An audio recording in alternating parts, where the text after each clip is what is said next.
মুসলমান একটাবার চক্ষু দুটো বন্ধ করে দেখো রে, ওই প্রথম রাত তুমি কবরে কেমনে কাটাইবা?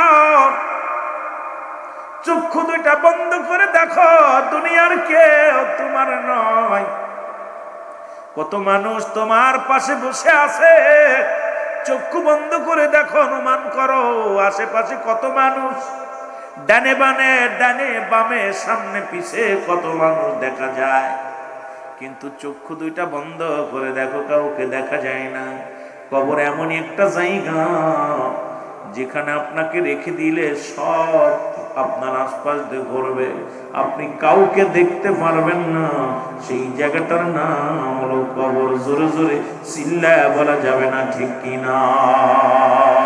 আল্লামা মুফতি আমজাদ আলী সাহেব একটা কিতাব লেখেন, কিতাবের নাম বারে শরিয়াত।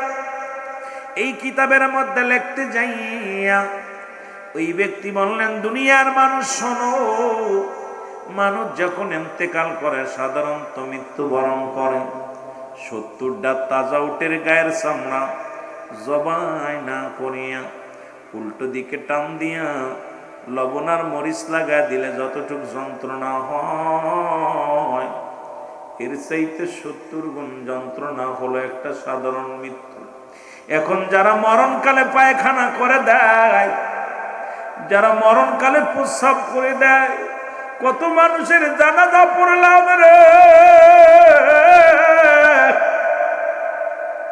কত মানুষের কাফন পরাইলাম, কত মানুষের দাফন দিয়ে দিলাম। দেখেছি গোসল করাতে যাইয়া, আহারে কত মানুষ পায়খানা করে দিছে, প্রস্রাব করে দিছে, কত মানুষের চোখ দুটি বড় বড় হয়ে গেছে, মরণের সময় জিহ্বাটা বাইর হয়ে গেছে, একটা অঙ্গ পড়ে গেছে। এই মরণের পেয়ালা পান করতে হবে। আমার বাবারা, আমার আজরাইল কাউকে ছাড়বে না, আজরাইল কাউকে ছাড়বে না।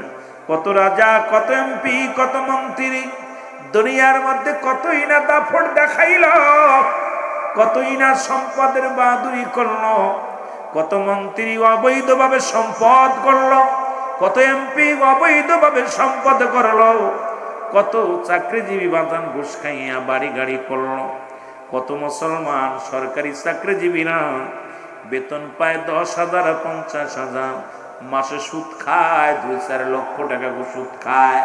এই সুদখোরেরা কোথায়? আজকে সবাই চলে যেতে হবে রে মুসলমান। আল্লাহ কয়, বান্দা পৃথিবীর সব কিছু চূর্ণ বিচ্ছিন্ন করে দিব। আল্লাহ কয়, কুল্লু মান আলাইহা ফান। আল্লাহ কয়, বান্দারে এই জমিনের মধ্যে যা কিছু আছে আমি চূর্ণ বিচ্ছিন্ন করে দিব। এই জমিনের মধ্যে যা কিছু আছে সব কিছু আমি শেষ করে দিব। আল্লাহ কয়, বান্দা দুনিয়ার মধ্যে যা কিছু আছে আমি আল্লাহ সব কিছু চূর্ণ বিচ্ছিন্ন করে দিব। এই জমিনের মাটিগুলো পোড়ায় আমি তামা বানায়া দিব। কত মাটি ফাঁকি দিলাম, কত ভাইয়ের সম্পদ লণ্ঠন করে নিলাম, পৃথিবীর মধ্যে বাইরে ঠগাইলাম, কত চাচার সম্পদ। গতকালকে দেখলাম আপনাদের এই মুসলমান কোথায় মুসলমান শুনে নাও, রংপুরের জমিনে, গাইবান্ধার জমিনে দাদিকে হত্যা করেছে মাত্র 4 ভরি স্বর্ণের জন্যের মুসলমান। আরে মুসলমান যখন দাম শুনেছে স্বর্ণের ভরি 2 লক্ষ টাকা, নাতনি দাদিকে হত্যা করে পালাইল অন্য নাগরের হাত ধরে। আজকে দুনিয়ার মধ্যে কত ভাই ভাইকে ঠগায়া চলে যায়, কত বোন বোনকে ঠগায়, কত ভাই ভাইকে ঠগায়। এই জমিনটা আল্লাহ কয়, বান্দা জমিনটা আমি চূর্ণ বিচ্ছিন্ন করে দিব গো, এই জমিনটা আমি পুরা তামা বানা দিব রে। এই জমিনের মধ্যে যত পানি আছে সমস্ত পানিগুলো আমি আল্লাহ ছাই বানায়া দিব। যেদিন কিচ্ছু বলতে কিচ্ছু থাকবে না, সেদিন থাকবো শুধু আমি আল্লাহ। গোলামি করবো কার? একটু জোরে বলা যাবে না? দাসত্ব করবো কার? হুকুম মানবো কার? জোরে বলেন কার? আপনার আমার আইনদাতাকে, আমার আপনার বিচারদাতাকে। দুনিয়া আল্লাহ কয়, বান্দা সব কিছু চূর্ণ বিচ্ছিন্ন করে দিব। থাকবে না, সেদিন থাকবো শুধু আমি আল্লাহ। আমি থাকবো আমার রাসূলুল্লাহর ভালোবাসা নিয়ে, আমরাও থাকতে চাই আমার নবীর ভালোবাসা নিয়ে। জোরে বলেন ঠিক কিনা? ও আশিকরা, আলেম ওলামা, গভীর মনোযোগ। নবীকে আমার উম্মতিরা হন। আমি নবী দুনিয়ার মধ্যে আগমন করলাম, আমার উম্মতের সঙ্গে কথাবার্তা বললাম, উম্মতের সঙ্গে চলাফেরা করলাম। আমার উম্মতের জীবনটা বড় ধন্য। ও মুসলমান শুনে নাও, আজকে রসুলকে কেউ কয় আমাদের বড় ভাই, রসুলকে কেউ কয় নবী আমগার মতো মানুষ। এরে মুসলমান, নবীর ভালোবাসা নিয়ে থাকবে। আল্লাহ হাবিব কয়, আমার নবী ডাক দিয়ে কয় হায়াতি খায়রুল লাকুম ওফাতি খায়রুল লাকুম। আমার নবী কয় আমার ওফাতটা আমার উম্মতের জন্য কল্যাণ স্বরূপ। ও মামায়াতি খায়রুল লাকুম, নবী কয় আমার উম্মতিরা শোন, পৃথিবীর মধ্যে শোন, পৃথিবীর মধ্যে যদি কোনো উম্মাত পৃথিবীর মধ্যে কোনো ভালো কর্ম করে, আমি নবী সঙ্গে সঙ্গে রব্বে কারীমের দরবারে মুসলমান শোনো গো, আমি নবী আমার আল্লাহর দরবারে প্রশংসা করি আমার উম্মতের হইয়া। আবার যদি কোনো উম্মত গুনাহের কাজ করে, সঙ্গে সঙ্গে আমি নবী আমার উম্মতের হইয়া ইস্তেগফার করি, ক্ষমা চাই। এই নবী আল্লাহর নবীর গোলামি করতে চাই কি চাই না? এই দুনিয়ার মুসলমান, গভীর মনোযোগ। আমি এই জন্য মাঝে মাঝে বলি, কার জন্য তুমি সম্পদ করলা রে? কার জন্য তুমি সুদ খাও? কার জন্য তুমি ঘুষ খাও? কার জন্য তুমি দুনিয়ার সম্পদ গণলা? এই দুনিয়ার সম্পদ খাবে লোকে, তোমার দেহ খাবে পোকে। জোরে বলেন ঠিক কিনা? হালাল কর বান্দারা আমার, শুই না নাও, ইমানদারের শুই না নাও গো। যে কথাগুলো বলি লক্ষ্য করে শোনো বাবারা আমার। এই জন্য বলতেছি না, এক নাম্বার বিপদ হলো মানুষের মরণ। এই মরণের কথা বলতে যে একটা কথা আমার মনে পড়ে গেল। ঈসা ইবনে মরিয়াম আলাইহিস সালাম আমার মারা যাইতেছিল, আলোচনা শুনতে শোনো। মা মরিয়াম আলাইহিস সালামের কাছে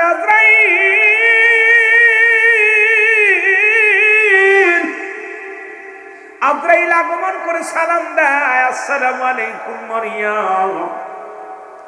মরিয়াম ওয়ালাইকুম আসসালাম। কে গো তুমি? তোমারে তো চিনলাম না।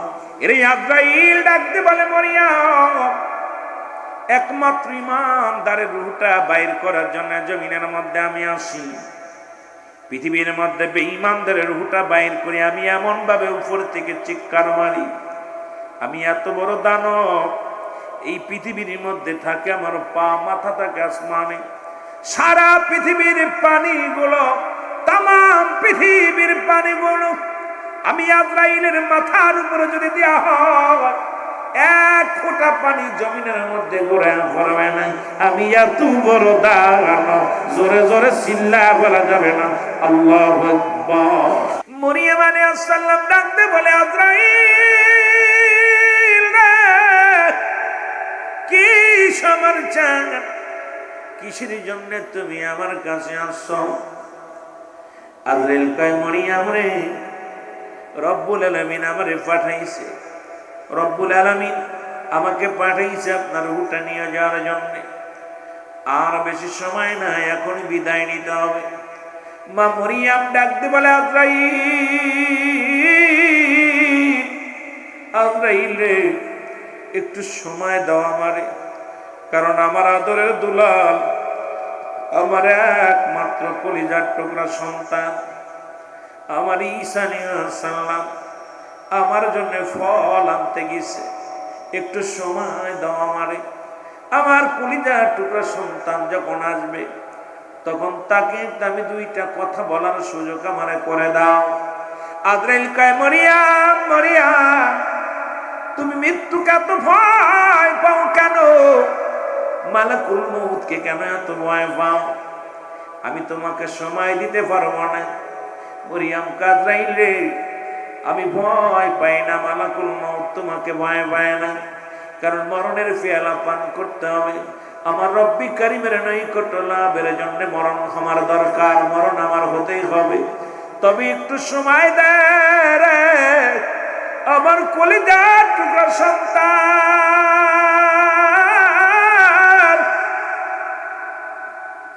আমার কলিজার টুকরা সন্তান ঈসা আলাইহিস সালাম গেছি কোথায় রে? আমার জন্য ফল আনতে গেছি, একটু সময় আমারে দাও।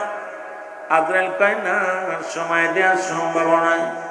মরিয়াম কয় তালের হুটা বাইর করো। সঙ্গে সঙ্গে মরিয়াম আলাইহিস সালামের মৃত্যু হয়ে গেল। ঈসা আলাইহিস সালাম ঘরে ফিরলেন, এসে দেখে জনম দুঃখিনী মা ঘরের মধ্যে পড়ে আছে। মাকে ডাকতে বলে, মা মা তো জনম এরকম ঘুমাইছে আর উঠবে না। যা দেখে মা চিরতরে বিদায় হয়ে গেছে। ডাকতে বলে, রব্বি কারীম,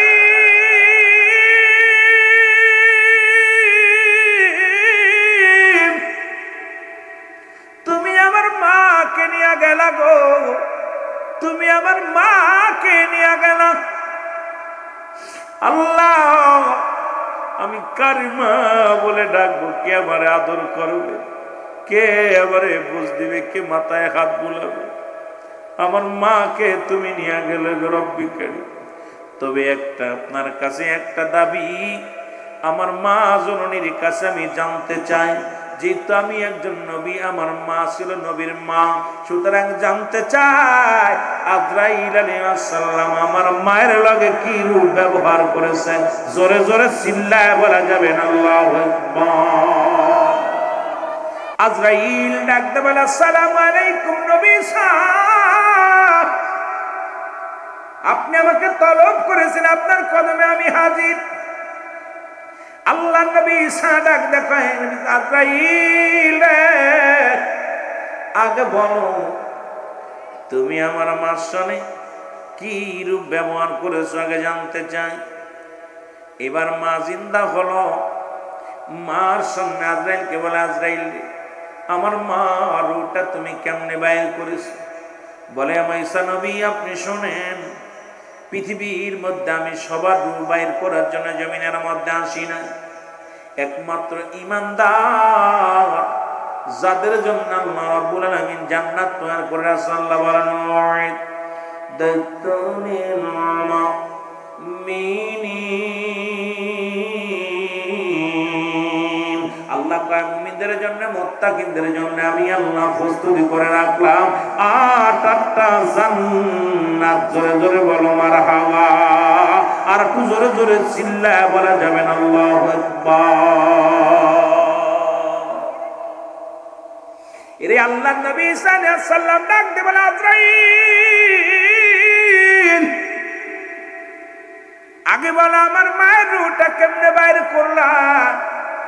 আজরাইল কা হুজুর ইমানদার রূহটা আমি কেমনে বাইর করে শোনেন।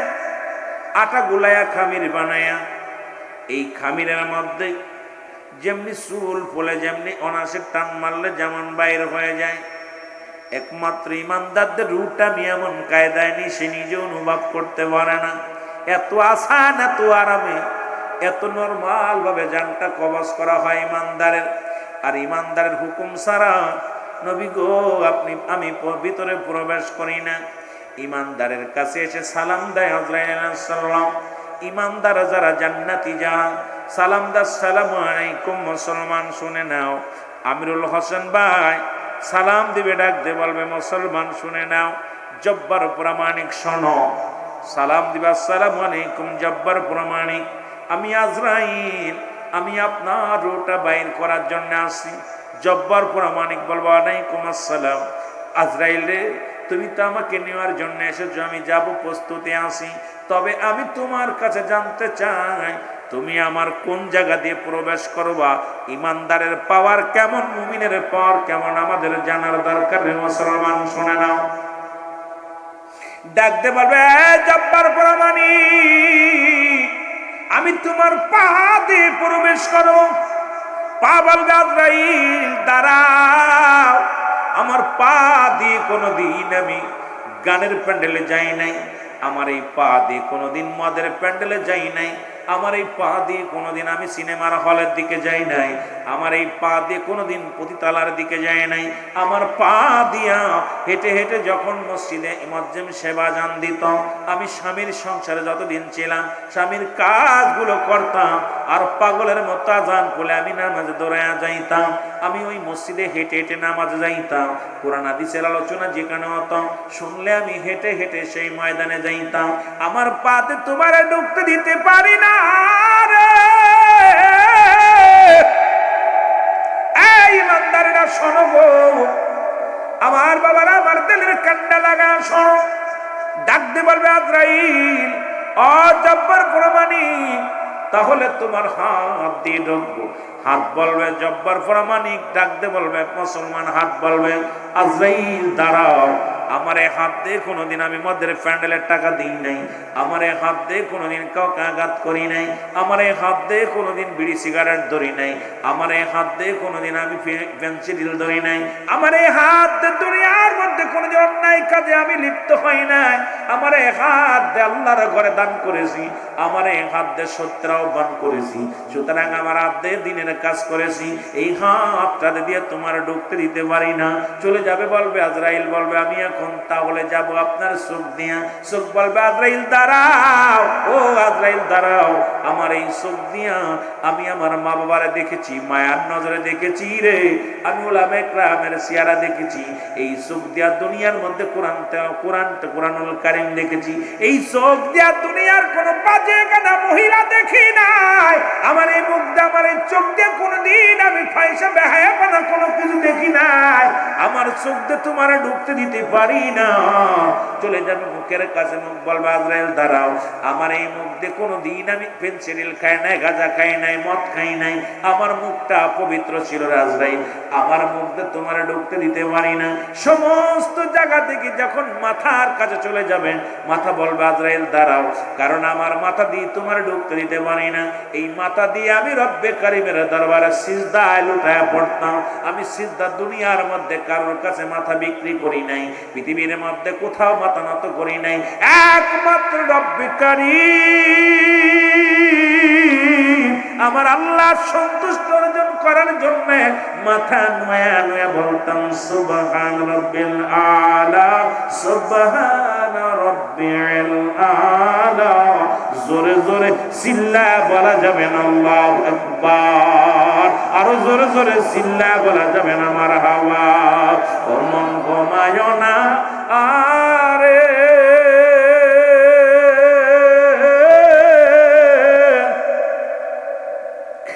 নাম জপ মওলা, একদিন ঘুমাইবি রে মন, কবর মা সারমন, ঘুমায় না রে মন, ঘুমায় না আরে,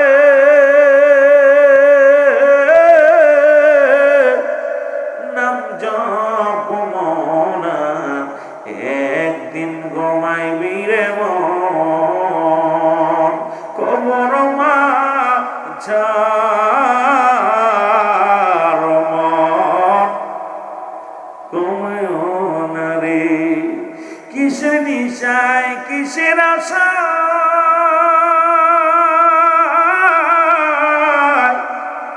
দিন কাটাইলি ঘুরা খাইরা রে, কোন দিন জন আসবে তোমার, কোন দিন জন আসবে তোমার, সময় ফুরা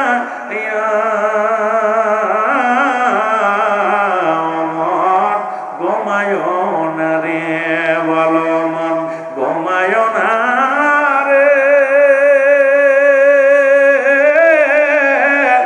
নাম জপ মওলা, একদিন ঘুমাইবি রে মন, কবর মা ঝারমন।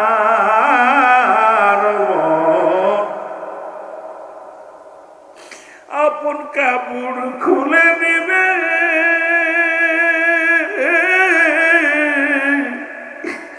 মার্কিন সাদা কাপড় মুড়াইবে রে, ও তোর রঙিন কাপড় খুলে নিবে,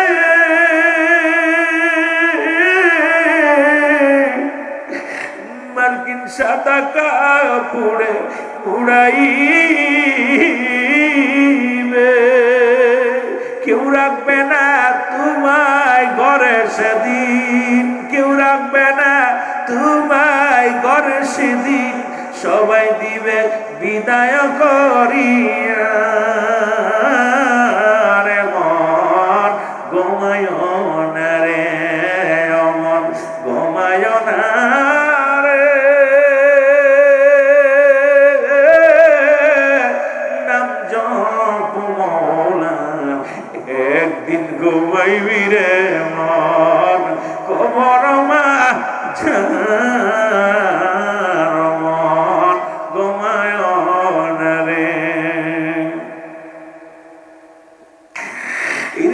লাগিয়া করছো চুরি,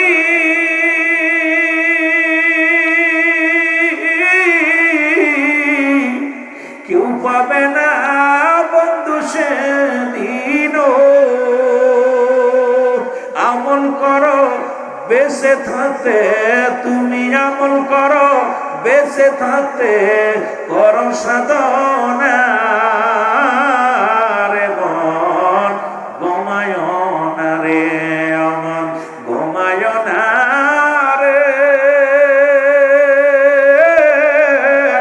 নাম জপ মওলানা, একদিন ঘুমাইবি রে মন, কবর মা ঝাড়,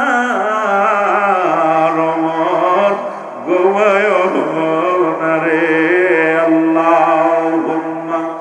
এ মুসলমান গভীর মনোযোগ, আজরাইল ডাক দিয়ে বলে, নবী সাগো,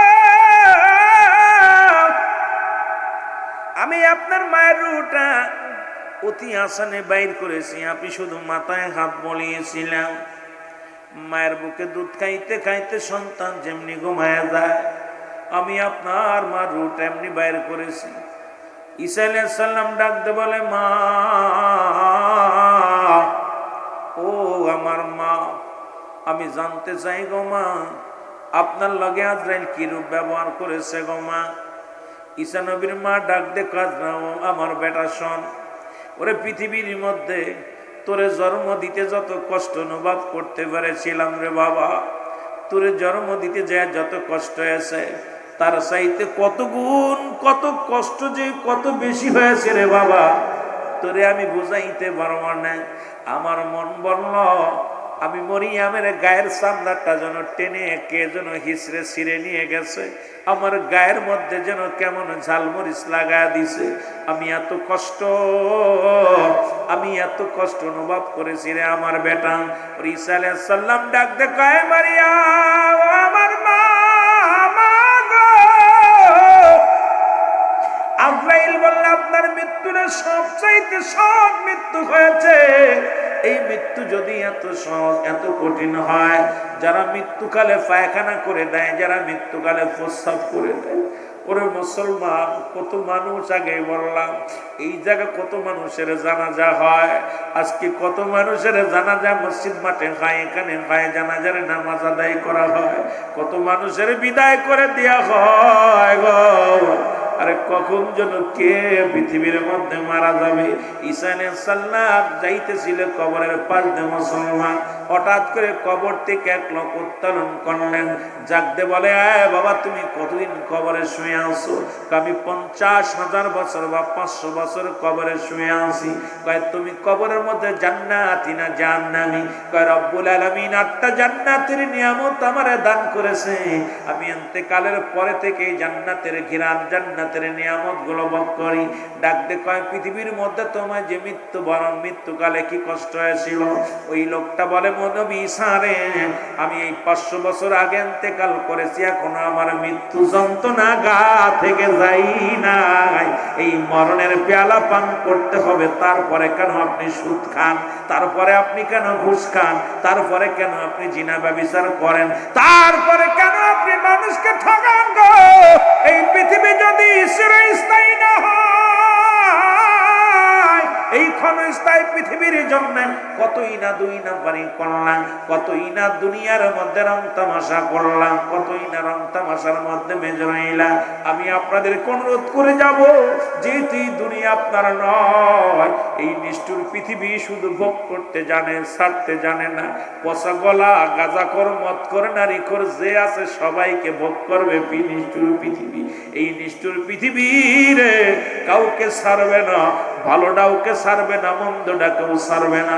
এই নিষ্ঠুর পৃথিবী ভোগ করে নিবে। এই জন্য অনুরোধ করব, এমন জীবন গড়বেন যেন এই নিষ্ঠুর পৃথিবী যখন ছেড়ে আপনি চলে যাবেন, আপনি যাওয়ার সঙ্গে সঙ্গে রব্বুল আলামিন যেন জান্নাতি করে। জোরে জোরে বলেন মারহাবা। আর একটু জোরে জোরে চিল্লায় বলা যাবেন আল্লাহু আকবার। ওরে আজ না হয় কাল তুমি যাইবা কবরে, আজ না হয় কবরে, যাবার কালে দেখবে চেয়ে গো তোমার সবই রইল। একটু জোরে জোরে বলেন, তোমার সবই রইল পড়ে, মরার কালে দেখবে চেয়ে গো তুমি যাবার কালে। তোমার দাদাই গেছে, বাবাই গেছে, কেউ আসলো না ফিরে।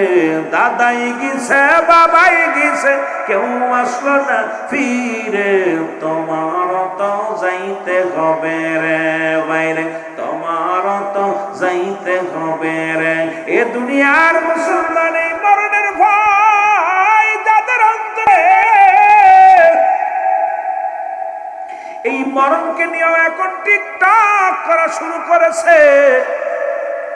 মরা মানুষের সেলফি তুলিয়া ফেসবুকে দিয়া শুরু করেছে।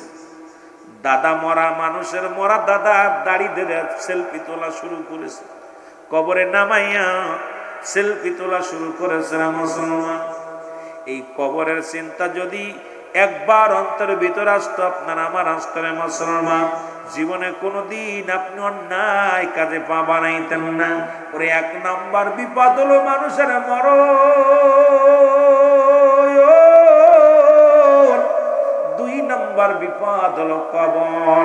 এই কবর বলতে বোঝায় মানুষের মৃত্যুর পর থেকে শুরু করে কিয়ামত পর্যন্ত জগৎটাকে বলা হয় কবরের জগৎ। ধরে বলেন ঠিক কিনা? আজকে যারা আগুনে পুরাইয়া চিন্তা করে, মোহনমি আমার হিন্দু বাবারা আগুনে পুরাইয়া দিলে আর মনে হয় রব্বে কারীম আমার আর পাইব না। কবর বলতে বোঝায় মানুষের মরণের পর থেকে শুরু করে কিয়ামত পর্যন্ত বলা হয় জগৎটাকে বলা হয় কবর। এই কবরে একটা রাত কেমনে থাকবেন একবার চিন্তা করে দেখেন। একটা ঘন্টা আপনি কেমনে থাকবেন, একটা মিনিট আপনি কবরের ভিতরে কেমনে থাকবেন একবার চিন্তা করে দেখেন রে আমার ভাইয়েরা, আমার বন্ধুরা আমার। একবার ভাবেন, বসিয়া বসিয়া চিন্তা করেন গো। আজকে রাত্রে বার হইতে পারতেন না, রাত্রে বেলা ভয় পাতেন, দিনের বেলাও ভয় পাতেন। এমন একটা জায়গা ধরে রাখবে যেখানে কোনো আলো নাই, যেখানে কোনো বাতাস নাই, যেখানে কোনো বন্ধ নাই, যেখানে কোনো বান্ধব নাই। সেই কবর জগৎটা আপনার জন্য আমার জন্য হবে ভয়ানক। এই কবরের বাইরে কেঁদেছে শেরে খোদা হযরত আলী রাদিয়াল্লাহু তাআলা আনহু গো। একদিন হযরত আলী রাদিয়াল্লাহু তাআলা রাস্তা দিয়ে রওনা হয়ে গেলেন। পথের মধ্যে একটা যুবকের বালক ছেলের সঙ্গে দেখা হলো। এই বালকের হাতে তেলের বোতল ছিল। ওই বালকের গায়ে ধাক্কা লেগে হযরত আলীর সঙ্গে ধাক্কা খেয়ে তেলটা পড়ে গেল। বালক ডাকতে বলে, আলী ডাকতে বলে, কে গো তুমি? আমার তেলটা ফেলাইয়া দিলা, এটা আমার মায়ের আমানত, তুমি ফেলাইয়া দিলা। ডাকতে বলে, বালক রে তুমি আমার শোনো না, আমি হইলাম শেরে খোদা হযরত আলী রাদিয়াল্লাহু তাআলা আনহু, যার ভয়ে মাস্টার ইবলিস ঢুকতে পারে না রাস্তা দিয়া, যার ভয়ে মুসলমান শুনে নাও, যার ভয়ে থরথর করে কাঁপে এলাকার মানুষগণ। আমি আমি আমি আলী, শুনে নাও, আমি আলী।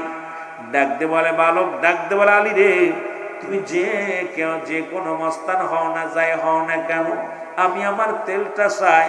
হযরত আলী কি করলেন, বালকের কথার উত্তর দিলেন না, মাটিগুলো ধরে একটা জোরে একটা কি মারলেন, মুসলমান একটা টিভি মারলেন, সমস্ত তেল মাটিতে ছেড়ে দিলেন। বালক তেলটা পায় বড় খুশি হয়ে গেল।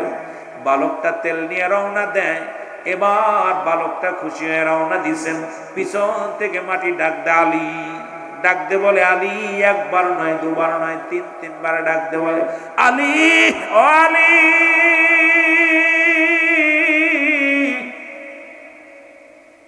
আলী পিছন দিকে তাকায় দেখে কেউ নাই, শুধু আওয়াজ শোনা যায়, ডাক দি বলে আলী, আলী রে।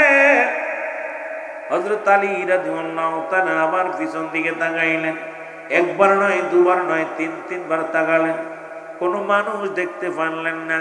সেরে খুদ হযরত আলী ডাক দে বলে, কে রে, আমার নামটা ধরে ডাকো, আমি তো কোনো মানুষ দেখতে পাই না, তুমি কে, ডাক দাও। এবার মাটির জবান খুলে গেছি, ডাক দে বলে আলী রে, তুমি আমারে চিনবা না, আমি হইলাম জমিন, আমি হইলাম মাটি। তুমি আমাকে একটু আগে যে একটা টিভি মারছো, আমার হাড্ডি ভেঙে গেছে, মনে রেখো গো, আজ তোমার আমি কিছু বলতে পারলাম না, তবে একদিন আমার ঘরটা আসবা, আমার ঘরের মধ্যে আসবা, আমার কাছে আসবা, সেদিন আমিও তোমার হাড্ডি গুড্ডি ভেঙে দিব।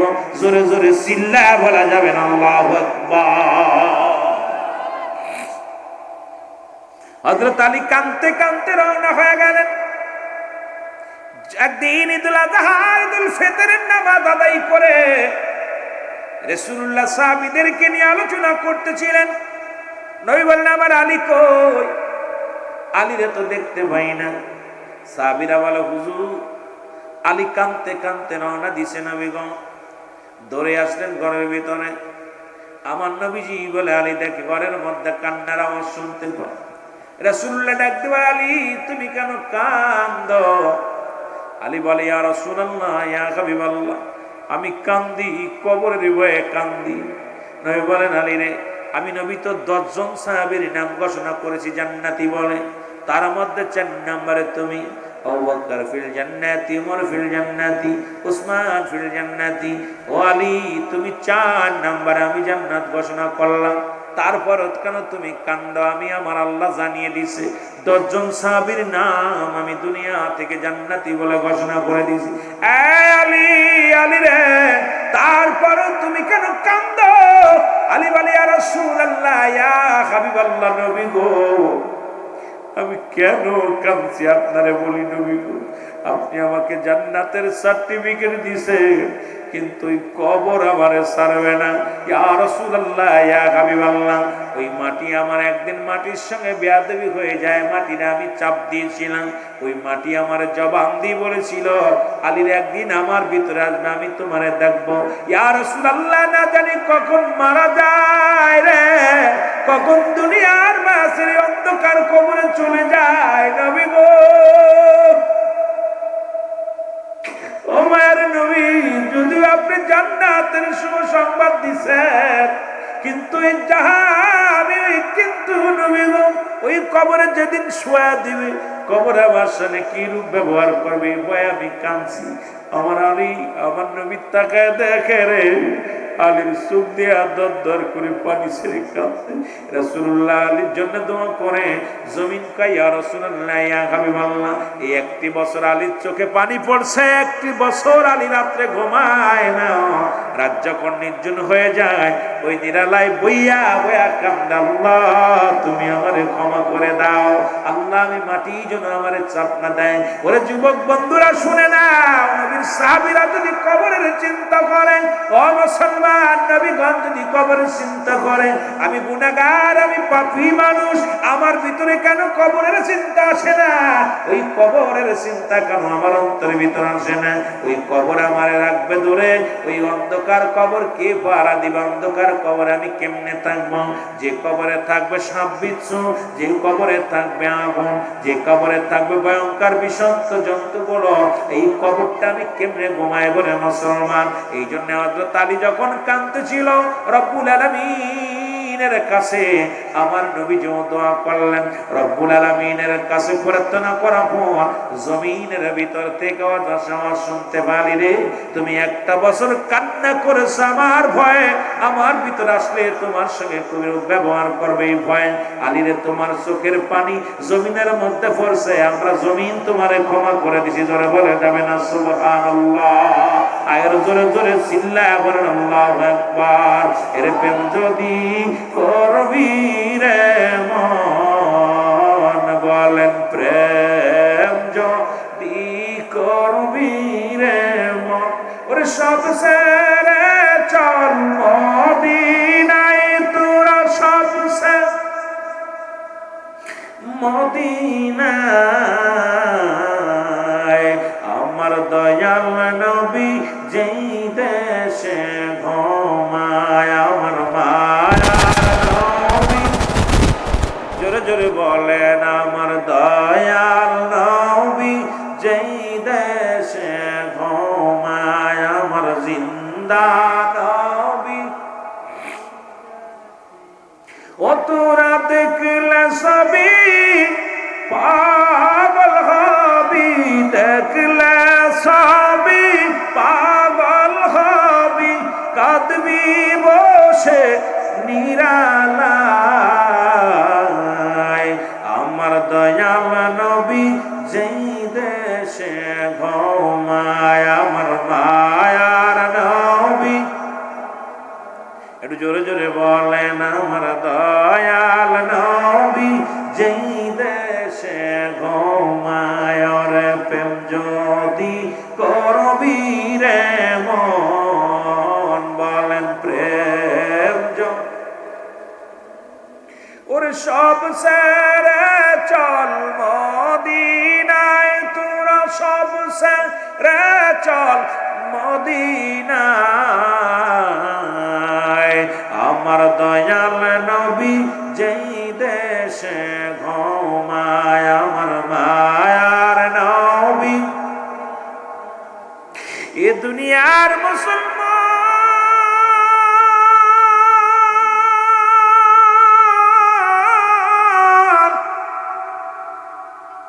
এই কবরে যেদিন রেখে দিবে রে, সর্বপ্রথম কবরে একজন ফেরেশতা আসবে, নাম তার নোমান ফেরেশতা। জোরে বলা যাবে না আল্লাহু আকবার?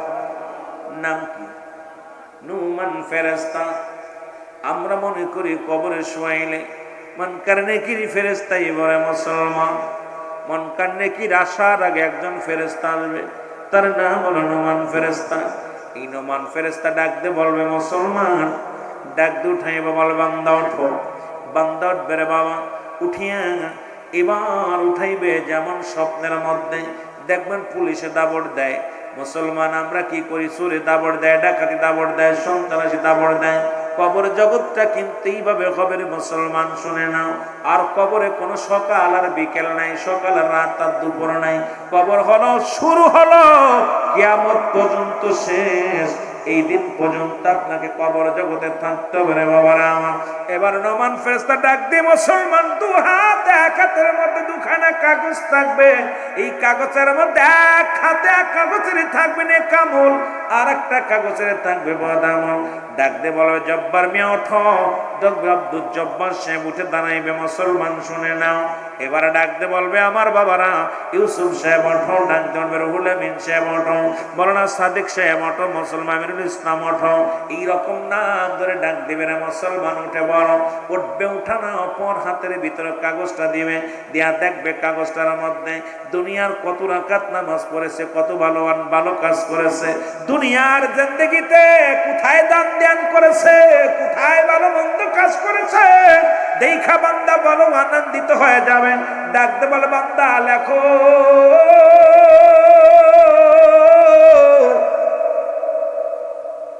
ও বান্দা তুমি লেখা দাও, লেখা দাও। বান্দা বলবে আমি লিখবো কেমনে, আমার কাছে তো কোনো কলম নাই। বলবে বান্দা রে, তোমার কলম হলো ডান হাতের শাহাদাত আঙ্গুল মুবারক। জোরে জোরে চিল্লায় বলেন মারহাবা। আর একটু জোরে জোরে চিল্লায় বলেন আল্লাহু আকবার। ডান হাতের শাহাদাত আঙ্গুল মুবারক হবে কলম, পালানোর কোনো পথ নাই। এই দুনিয়ার মধ্যে মূর্খ থাকলে টিপসই দেন, আমি লিখতে পড়তে জানি না। কবরে কজন আফিল চলবে না, যার যার আমল নামা তার লেখা লাগবে। আমার আমল নামা আমার নিজের লেখা লাগবে, আপনার আমল নামা আপনার নিজের লেখা লাগবে না মুসলমান। এবার নোমান ফেরেশতা ডাকতে বলে, বান্দা এই নাও তোমার কলম, এই কলম দিয়া লেখো। আজকে ডান হাতের আঙ্গুল, আমরা এই আঙ্গুলের মধ্যে কেউ খায় সুন খায়, কেউ আঙ্গুলের মর্যাদা জানি না। এই হাত দিয়ে কত ঘুষ লেনদেন করি, এই হাত দিয়ে কত না বিনা অন্যায় কত মানুষের অন্যায় ফাঁসি দিই, এই হাত দিয়ে কত না অপরাধ জগতে জড়ায় গেছে রে মুসলমান। শুনে রাখো, শুনে রাখো, এই ডান হাতের কলম মুবারক আজকে কত উকিল, কত আইনজীবী, কত বিচারপতি, কত নির্দোষী মানুষের ফাঁসি দিয়েছে গো। শুধু মুসলমান শুনে নাও, শুনে নাও, শুধু মুসলমান নিজের খপ নিজের ক্ষমতার দাপট দেখাতে যাইয়া আমার দেশের অনেক আইনজীবী অপরাধী মানুষদেরকে অপরাধী বানাইয়া আজকে মুসলমান সমাজে তাদেরকে ফাঁসি দিচ্ছে, তাদের জীবন যাপন জেল দিয়েছে। আজকে কত নির্দোষীরা জেলখানায় পচাইছে, কত দোষীরা ছাড়া পেয়ে গেছে, জোরে বলেন ঠিক কিনা? এই কলমের খোঁজা মুসলমান, তোমার আমল নামা তোমার হাত দিয়ে লেখা লাগবে। ও মুসলমান, এবার ডাকতে বলে বান্দা, ডাকতে বলে ফেরেশতা নাই, আমি তো কলম পাইলাম, কলমে কালি নাই, আমি কালি পাবো কই? কালি তো আমার নাই। ডাকতে বলে বান্দারে, কালি বলো তোমার মুখের তো মুবারক। ও আমার বাবারা আমার, আমি তোদের পায়ে ধরে বলে যায়, এত ধরে বলে যায়, ও আমার বাবারা তোদের পায়ে ধরে বলে যায়, আজ থেকে প্রতিজ্ঞা কর জীবনে আর মুখের মধ্যে বিড়ি সিগারেট দিবি না, এই মুখের মধ্যে আর গাঁজা দিবি না, মুখের মধ্যে আর হারাম জিনিস ভক্ষণ করবি না। ওরে মায়ের গর্ভে থাকা কালি নেই, আমার আল্লাহ রাব্বুল আলামিন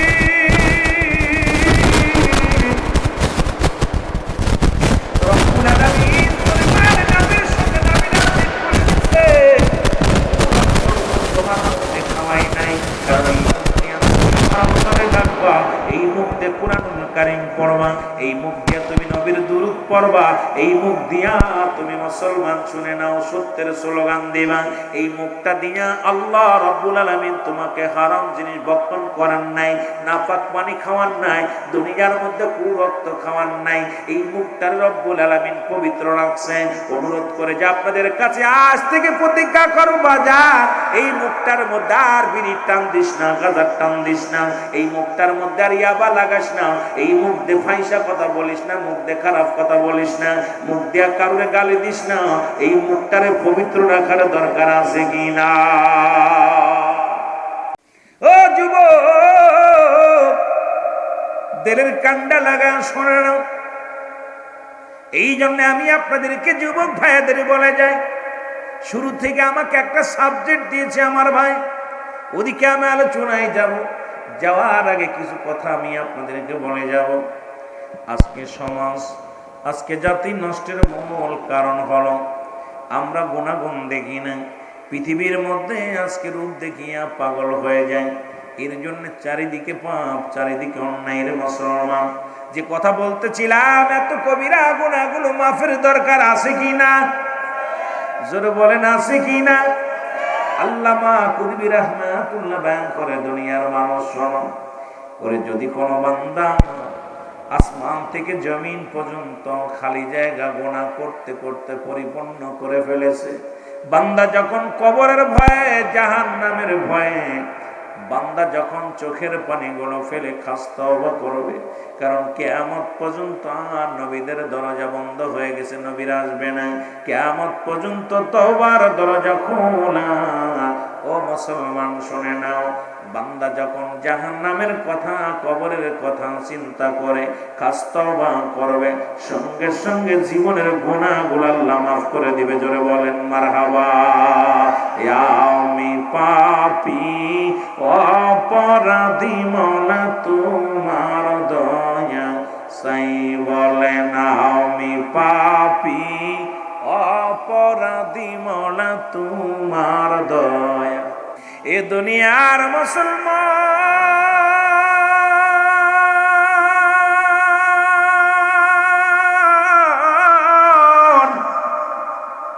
মদিনার মাটি মাটি, বাংলাদেশের মাটি মাটি, মদিনার মাটি গায়ে লাগলে গুনাহ ছড়ে যায়।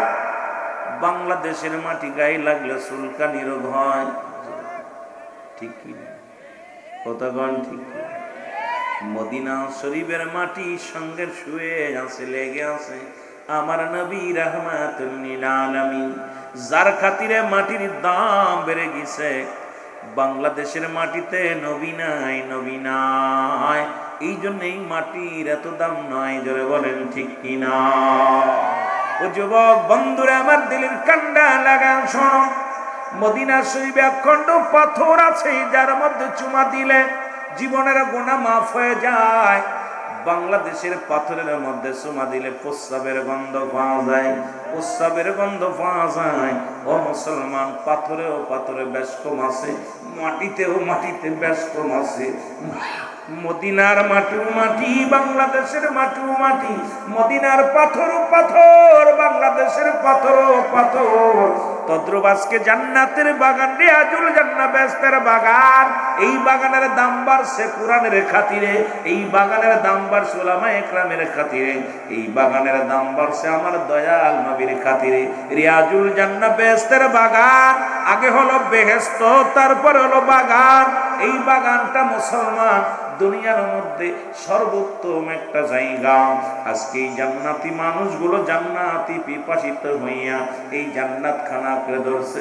রব্বে কারীম, আমাদের সবাইকে আপনি ক্ষমা করে দিয়েন, জান্নাতের অধিবাসী সবাইকে বানিয়ে দিয়েন। জোরে জোরে চিল্লায়া বলা যাবে না আল্লাহু আকবার। যেমন কোরআনের এত দাম, পৃথিবীর কত সুন্দর সুন্দর খা মুসলমান, গাছ আছে, খাইতে আছে, কেউ চুমা দেয় না। কোরআন শরীফটা রেহেলের মধ্যে রাখা হয়, ছোট্ট এক টুকরা তক্তার মধ্যে আমরা বারবার চুমা দিই। জোরে জোরে বলেন ঠিক কিনা?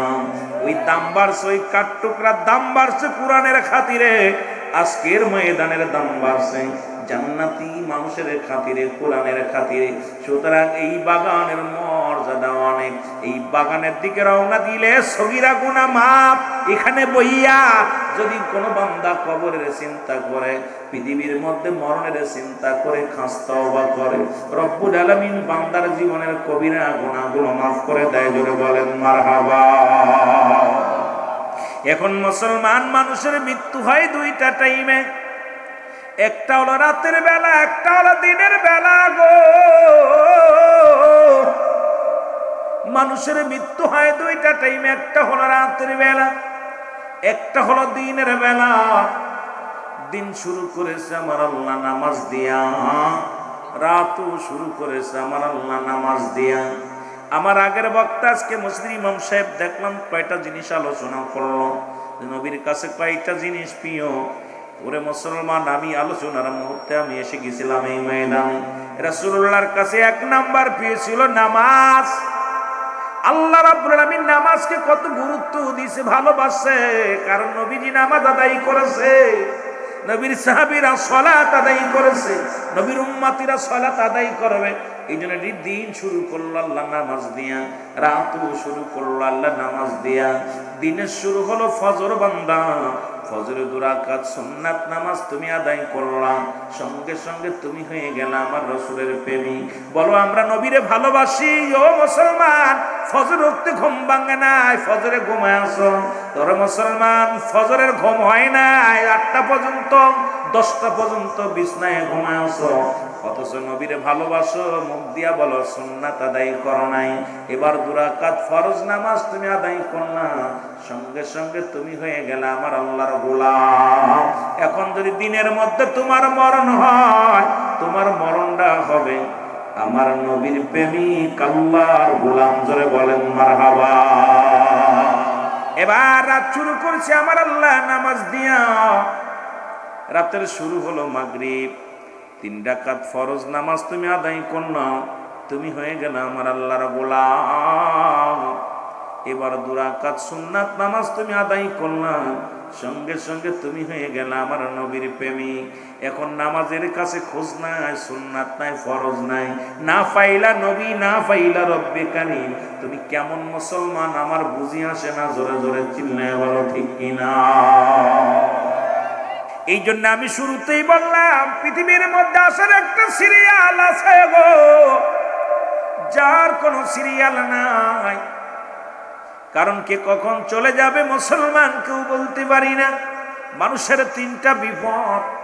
নাম্বার 1 হলো মানুষের মরণ, নাম্বার 2 হলো কবর, নাম্বার 3 হলো কিয়ামতের ময়দান। একটার পর একটা মানুষের বিপদ। এই মুসলমান 1 নাম্বার বিপদের নাম কি?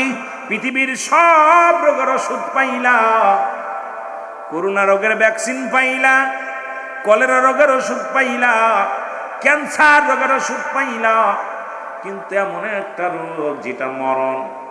পৃথিবীর কোন বৈজ্ঞানিক, পৃথিবীর কোন দার্শনিক, পৃথিবীর কোন গবেষক, পৃথিবীর কোন মুসলমান, কোন পণ্ডিত এই রোগের ওষুধ আবিষ্কার করতে পারে নাই।